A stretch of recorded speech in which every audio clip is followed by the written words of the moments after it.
Just an overwhelming number of things that are going on right now. If you think about what we were talking about last year, what we're dealing with today, we've got the potential of geopolitical conflict. We've got climate crises in different parts of the world. We've got this high interest rate environment, the consumer spending, the debt, et cetera.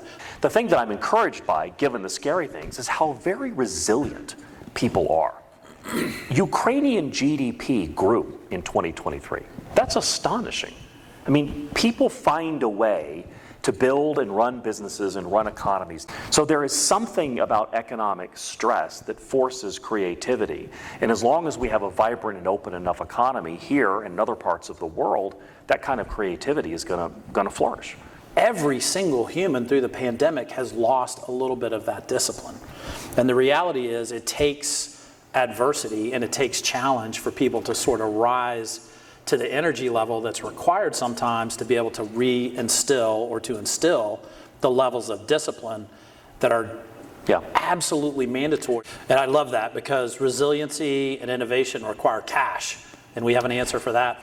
I still love cash because the option value that cash creates, the ability to respond to an external environment or an internal opportunity that cash provides, that is the hallmark of a good business. But the one factor that I always looked at as an analyst is how does a company manage its cash flow?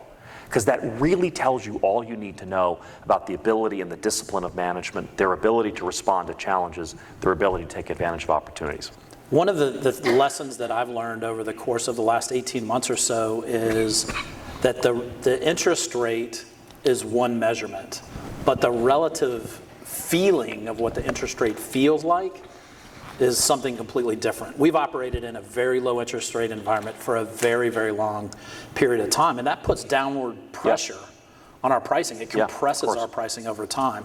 So having some degree of interest rate that's not zero, but that feels lower than what it was a year or so ago is very positive. And I think as we think about lowering and that lowering starts to trickle through the economy and our clients thinking of how they're going to make investments, it represents a lot of upside positivity for our commercial business. And that's already happening. If you were advising, and I know that you do, Brown Brothers portfolio companies or the partner companies or the companies that you lend to, about when is the time to think about getting serious about unlocking the investment into the business? We're likely headed into an environment of a lot more economic backdrop. There's going to be more M&A activity as interest rates come down, so there's more liquidity in the markets in general. That's a more benign backdrop for making capital allocation decisions, either at the portfolio level, which is what I do, or at the corporate level, which you and other companies do as well. Do you have any concerns or thoughts on the banking industry today, whether that's regionally, nationally, or internationally?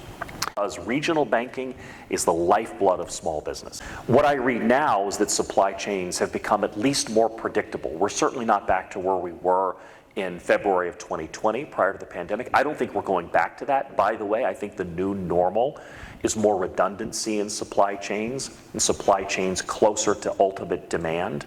Just-in-time inventory management is turned into just-in-case inventory management. So I do not believe that supply chains are going back to where they were, but the fact that producer price index has now got a negative sign in front of it tells me a lot of those supply chain disruptions have been resolved.